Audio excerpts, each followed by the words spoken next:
lówe lówe là ń lùlù àgídìgbò ọlọ́gbọ́n ló ń jo ọ̀mọ̀ràn ní ìmọ̀. Arábìnrin kan ti jáde síta ó ti wá àwọn òṣèré tíátà ilẹ̀ wa Fúnkẹ́ Akíndélé, Tóyìn Abraham àti Ìyábọ̀ Òjó lórí ìṣẹ̀lẹ̀ tó ṣẹlẹ̀ níbi ìfilọ́lẹ̀ eré Return of Arinze tó ṣẹlẹ̀ níbi tí Fúnkẹ́ Akíndélé kọ̀ láti dáhùn kíkí tí Tóyìn Abraham kí níbi òde náà. Bó tilẹ̀ jẹ́ pé arábìnrin náà ò dárúkọ Fúnkẹ́ nínú fọ́nrán náà, ṣùgbọ́n lówelówe ló fọ̀rọ̀ náà ṣe. Ọlọ́gbọ́n ti mọ ẹni tó ń bá wí, ẹ gbọ́ ohun tó sọ. Cannot reign forever. Àwọn tí wọn ò rí kan tó yẹ pé wọn ojú wọn ti fọ́ ló ń kó ẹ̀jẹ̀ ló ń pọ́n ẹlé ní ìkó ẹ̀jẹ̀ ní ó mọ̀ mí mi mọ̀ ẹ́ bọ̀ èmi tí bá sọ bí tí mo ti mọ̀ ẹ́ fún ẹ wàá lanu ni mo ti mọ̀ ẹ́ tipẹ́tipẹ́. That lifestyle tó máa ń ṣe nìyẹn. Láti ìgbà tó sọ pé ti dá Pinky sílẹ̀ ni mo ti mọ̀ ẹ́. I know you very very well. Mo mọ̀ ẹ́ ju bó ṣe mọ́ra ẹ lọ. Mo jókòó fún Tóyìn pé Tóyìn o máa tó tẹ́ ó dẹ̀ tẹ́. Ó tẹ́ ó pè yàn ní goddaughter ẹ ó ń pè ní àǹtí mi. You now said Tóyìn ó yẹ kí Tóyìn wà nínú kinní kan ó láti kí ló ṣé tí Tóyìn ò bá sínú fíìmù ẹ ó lè tà ní. O fẹ́ mọ̀mọ́ fi Tóyìn síbẹ̀ tó wà lè lò pé kó bẹ polówó ṣé wọ́n ṣe bẹ́ẹ̀ fún fíìmù Tóyìn wo ló jáde rí tó bá ṣe meet and greet tó bá polówó pé lẹ́yìn pò lọ sí premiere tó bá gbé wá fún ẹ tó bá bá wò fíìmù Tóyìn wo ló jáde rí tó bá polówó fíìmù Ìyábọ̀ gbé jáde kárí fíìmù Tóyìn tó bá polówó pé ẹ lọ wo fíìmù gbé jáde èyí tó tiẹ̀ lò pẹ̀lú ọmọ ẹ tó fi ṣe oversabi aunty were you there?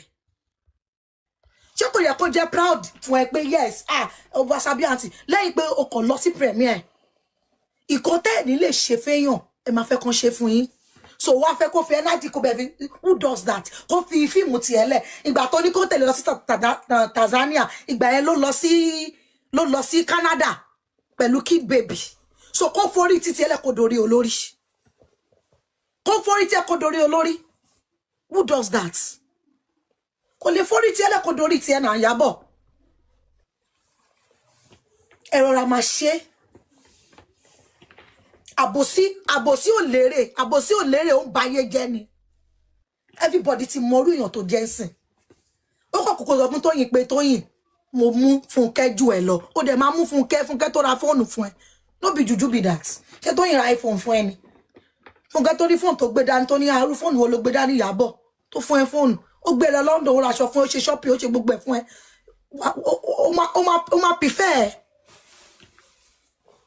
irú yín náà irú bó ṣe wà yìí gan tí ọba fún ẹ lówó òun ni Lọ́ládé ṣe fún ẹ Lọ́ládé àbútà ó lè jẹ́ godmother ẹ̀bọ̀ ó lè bá Lọ́ládé ṣe shit tó bá Tóyìn ṣe Tóyìn ò gbèrè dáadáa ni kò gbèrè dáadáa ni tó bá gbèrè dáadáa kò ní bá rẹ̀ mi àwọn kan wá ní àwọn fans ní problem ó dà pé orí ẹ̀yin tó wá pé fans ní problem ó dà pé orí yín ti dàrú ìdílé fi ń ronú ẹ̀ fọpọlọ ronú kí ni fans fi jẹ́ problem Ìyábọ̀ náà kò lè parọ́ pé wọn ò rí a lot of fans through Tóyìn Abraham àìmọye àwọn kan rọjọ́ fún mi pé kí ni kan mo nítorí bẹ́ẹ̀ ni mind of your own lọ́dọ̀ kọ́ ni kẹtẹ̀lé kan tí Tóyìn bá ṣe Tóyìn lè àdúrà ó lè sọ pé àǹtí Ìyábọ̀ lòun tẹ̀lé àǹtí Ìyábọ̀ òun làǹtí ẹ̀ ṣé dandan ni kẹ́yìn náà máa tẹ̀lé mùmú ni ṣé kan tí Tóyìn bá ti ní kẹsẹ̀ lẹ́ máa ṣe ni ṣáyìn ò ní máa ní Tóyìn lẹ nífẹ̀ẹ́ dó pàtí Tóyìn tẹ nífẹ̀ẹ́ must you be shifting your love kiri bí ẹni tí wọn ò fìfẹ́ tán lé ẹ̀ ṣé ẹ̀ nífẹ̀ẹ́ ni.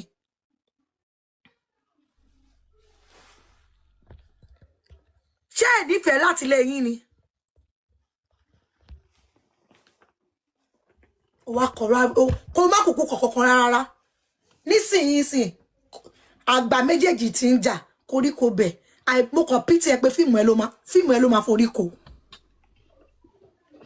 fíìmù ẹ ló máa forí kò because o ò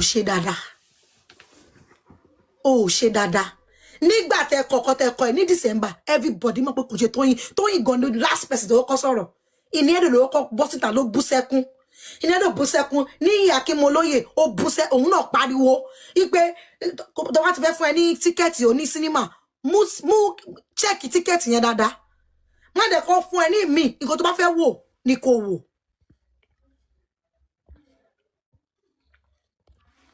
Kéèkì níta ní olórí burúkú somebody yẹn kí tó ṣe Okay, which film? Okay, which film? So, bó ṣe rí nìyẹn, everybody ló bọ́ síta. Nígbà tí Tóyìn dẹ̀ bọ́ síta, tí Tóyìn sọ títí, tí Tóyìn dárúkọ ni. Fúnkẹ́ ti wá pẹ̀lẹ́ yóò ti rojọ́ Tóyìn fún ẹ. Ipe wọ́n ló ń bá wí. Tóyìn ò dẹ̀ mọ̀. Ìkan tí mo sọ fún everybody nìyẹn pé Tóyìn was not aware. Ipe Fúnkẹ́ ń bàjà. Tí Tóyìn bá wà aware pé Fúnkẹ́ ń bàjà ni, Tóyìn ò ní kí Fúnkẹ́. Ṣé gbogbo ẹ ti wá rí pé kò mọ̀. Tóyìn know nothing about it. But Fúnkẹ́ was aware. Ipe Fúnkẹ́, ipe Ìyábọ̀ wà aware pé Fúnkẹ́ ń bínú sí Tóyìn. But ó choose láti má sọ fún ni. Ó wá likely pé ó ti bẹ Fúnkẹ́ lẹ́yìn pé kó gbójú o. Kí Fúnkẹ́ má gbójú. But Tóyìn ò mọ̀. Òun ni Tóyìn ṣe lọ kí. Kíní yẹn ó dàbí pé wọ́n gbá Tóyìn létí látẹ̀yìn ni. Nígbà tó kì tí ò dá lóhùn. Ó wò pé ṣé wọn kò rí mi. Àwọn kan dẹ̀ ní pé ó yẹ kí Tóyìn wojú. Báwo ló ṣe fẹ́ wojú? Èèyàn tó ń gbé ìdùnnú bọ̀ àtayọ̀ láti ilé ẹ̀ tó wọnú pátí. So ojú èèyàn kan ló máa lọ ṣọ́pọ̀ ojú èèyàn kan báyìí. Ẹni yóò fẹ́ kò fẹ́ gbé mi o. Ẹni yóò fẹ́ ṣe kinní kan o. Ẹni yóò kò wojú. But Fúnkẹ́ ti rojọ́ fún tó, ó ti rojọ́ fún Ìyábọ̀. Wọ́n ti jọ discuss. Ó lè jẹ́gbà kan ṣe production. Wọ́n ti jọ sọ.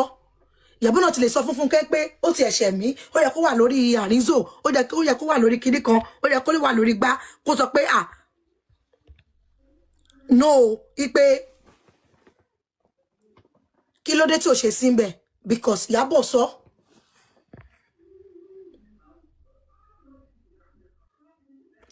So because Ìyábọ̀ sọ, mò ń wo ẹ má bínú, mò ń wo àwọn ọmọ ẹranko tí mò ń ṣá sìgá lọ. Ohun mo ṣe ń wo kíní mi lẹ́ẹ̀mẹ́wàá o.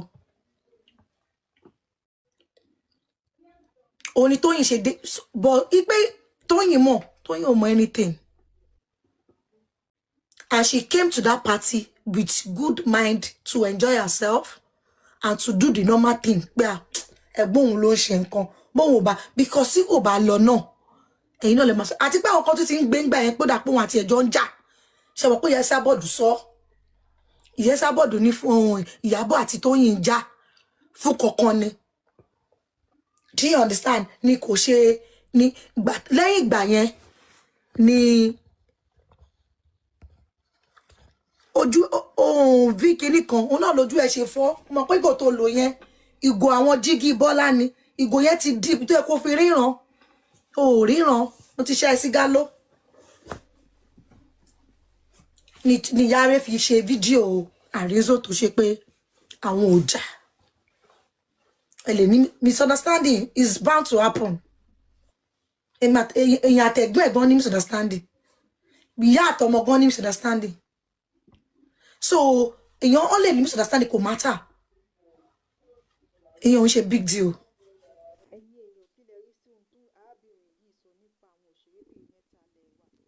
Kí lẹ rí sọ sí ohun tó rí? Ẹ jẹ́ ká mọ̀ lábala yìí sí comment section. Ẹ má gbàgbé àti like, share videos wa. Ẹ ṣé gan-an ni. A dúpẹ́ àmọ́.